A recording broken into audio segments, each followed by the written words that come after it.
पर देखा है, जबरन उनके घरों में वो भी डंप करते हुए देखा है, जबरन उनको गाँव से खदेड़ते हुए देखा है। यहाँ तक मैंने ये भी देख लिया कि सीने पे नहीं कपार पे गोली मार दिया जाता है, एकदम दिन के उजाले में एक नौजवान को गोली मार के जान ले लिया जाता है विस्थापन के कारण। तो मैंने उन दर्द को देखा है, इसीलिए मैंने जज्बात कहा कि माननीय मंत्री जी, मैं आपकी बात से बिल्कुल भी सहमत नहीं हूँ। आपने पिछली बार भी 90 दिन का समय मांगा था, 90 दिन की सीमा को आप पार कर चुके हैं, इसलिए अब आप स्पष्ट करिए, तारीख बताइए कि किस तारीख को आप विस्थापन आयोग का गठन करेंगे और तमाम जो विस्थापितों की समस्याएं हैं, चाहे वो 1950 से हैं, 60 से हैं, 70 से हैं या 85 से या 95 से हैं, बैठकर उनका निराकरण करेंगे या स्पष्ट बताइए। ना करते करते माननीय अध्यक्ष महोदय बीच में आए, उन्होंने हस्तक्षेप किया और ना करते करते कहा है कि अगला जो सत्र चलेगा उससे पहले झारखंड राज्य विस्थापन आयोग का गठन हो जाएगा और तमाम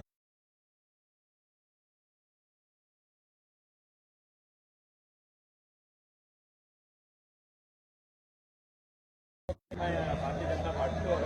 नेता प्रतिपक्ष श्री बाबूलाल मरांडी के इस प्रस्ताव को मैं समर्थन करता हूं, क्योंकि देखिए कोई भी आंदोलन होता है, कोई भी राज्य अलग करने का बात है तो जाहिर सी बात है इसमें बहुत लोगों का योगदान होता है। बहुत सारे नेता अलग अलग कालखंड में आके नेतृत्व करते हैं, अपना जीवन देते हैं, अपना बलिदान देते हैं। इसलिए मुझे लगता है कि आज अगर राज्य को आंदोलन के नाते अगर कोई भारत रत्न के लिए जा रहा है तो जयपाल सिंह मुंडा भी नहीं छूटने चाहिए और विनोद बिहारी महतो भी नहीं छूटने चाहिए। क्योंकि अगर आंदोलन को जानना है तो आप 1939 से शुरू करें। ऐसे 1928 में लिखित रूप से पार्टी का कांग्रेस में विलय हुआ, उसके बाद परिस्थितियां बदली और बागडोर रांची कोटी से शिफ्ट हुआ विभाग और इस बार बागडोर को अपने हाथों में लिया बिना किसी के बाद देंगे किसान गुरु सोरेन उसी समय विनोद बिहारी के छत्र छाया कहें, बिल्कुल छत्र छाया कहने में कोई संकोच नहीं, सभी छत्र छाया में आए और उनके देख रेख में उनकी निगरानी में राजनीति को सीखा और उन्हीं के दिशा निर्देश से वो संस्थान प्रगना कर कई आंदोलन खिलाफ आंदोलन जैसे आंदोलन में हिस्सा लिया। नो डाउट विनोद बिहारी महतो फिर किशन गुरु सोरेन नाम का मसला आदरणीय नेता प्रतिपक्ष के माध्यम से मैं इस समर्थन करता हूँ।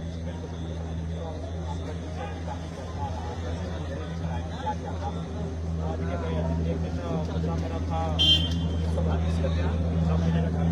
पहचान मेरा नारा होना था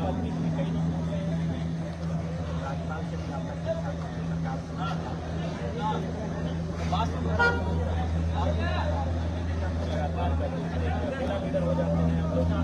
भागा भाग हुआ है, सिस्टमेटिक तरीके से आंदोलन का संचालन करेंगे और उसके बाद मेरा आंदोलन का दूसरा जो मिशन में उठाया हुआ था आंदोलनकारियों को पड़ोसी राज्य के अंदर 15,000 रुपये का पेंशन और आज विस्थापितों का जो इशू है उसको लेकर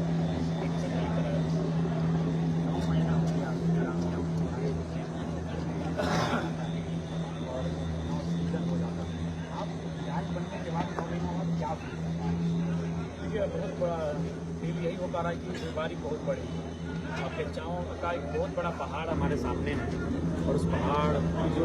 वजन है जो उसे कंधों में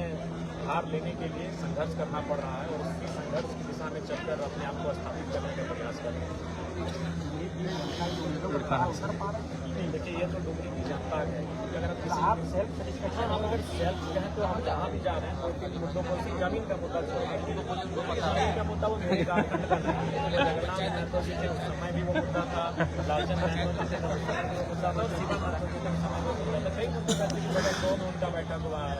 1994 में हुआ है, 2008 में हुआ है, 2016 में हुआ है, फिर बस एक जमीन का मुद्दा क्योंकि भाई वर्सेस भाई का होता है उस मुद्दे को छोड़कर बाकी जितने जो मुद्दे आए चाहे राज्य स्तर के हों, जिला स्तर के हों या राज्य के बाहर हो ना, मैंने राज्य स्तर के बाहर के मुद्दों को सॉर्ट आउट किया, प्रवासी संबंधित मामलों को लेकर कई मैंने प्रदेशों में वहाँ की प्रशासन का सहयोग लिया, क्योंकि मैंने अटेम्प्ट दिया। बाकी लोग अटेम्प्ट नहीं देते थे कि यार आउट ऑफ स्टेट एक विधायक क्या वैल्यू मिलेगा, बात करेंगे तो क्या असर होगा नहीं होगा। मैंने इन चीज़ों की परवाह किए बिना मैंने अटेम्प्ट दिया और परिणाम मिला, तो मैं संतुष्ट हूँ, मेरी जनता भी संतुष्ट है और मैंने जो 9 महीना का मेरा कार्यकाल रहा इसमें मैंने अपने स्तर से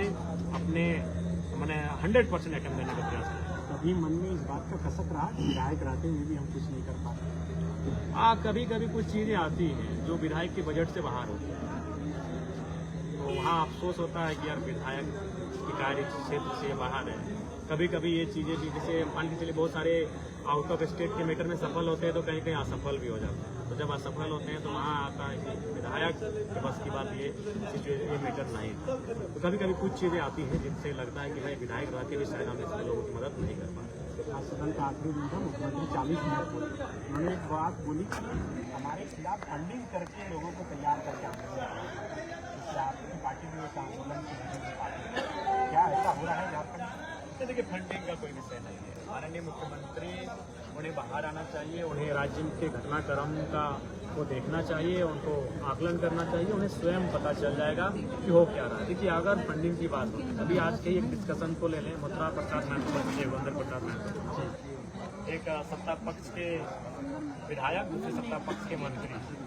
दोनों के बीच जोरदार हॉट टॉक हुआ। देखिए, बाद में वो एक दूसरे से हाथ मिलाते हैं, गले मिलते हैं, बाहर निकले, उसको भी मैंने भी देखा, आपने भी देखा। लेकिन दुनिया के सामने, राज्य के सामने ये भी आपने देखा कि सत्ता पक्ष के लोग आपसे सवाल उठा रहे हैं। मुख्य सचेतक हैं, वो सत्तारूढ़ दल के मुख्य सचेतक हैं, और वो आपसे तीखा सवाल कर रहे हैं, आपकी कार्यशैली पे, आपकी प्रशासनिक शैली पे सवाल उठा रहे हैं। तो जाहिर सी बात है, ये कोई फंडिंग नहीं हो रहा है आपके खिलाफ की आंदोलन करने के लिए फंडिंग कर रहे हैं। आपके जो विधायक हैं वो खुद बता रहे हैं कि कहीं कहाँ आपका लूप हॉल है, कहाँ प्रॉब्लम्स हैं, कहाँ आप ठीक से चला नहीं पा रहे हैं। तो ये चीज़ें तो सामने सदन के माध्यम से बाहर आ रही है। अक्सर ऐसा देखने को मिल रहा है कि प्रश्नकाल नहीं और भी अधिक जनता के मुद्दे हैं वो सदन में बिल्कुल, बहुत बड़ा अफसोस है। मेरा 2 सवाल था, 3 दिन में मेरा 2 सवाल आया था। बहुत किस्मत वाले थे कि मेरा 2 सवाल आया था, दोनों छूट गया, दोनों इंपॉर्टेंट था। एक स्वास्थ्य संबंधित था, एक दूध उत्पादन से संबंधित था। वैकेंसी को लेकर था, और दूध उत्पादन में भी ये था कि भाई हम कैसे, चूंकि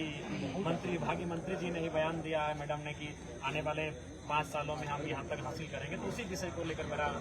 चर्चा था और सवाल के माध्यम से, वो दोनों नहीं हो पाए हैं।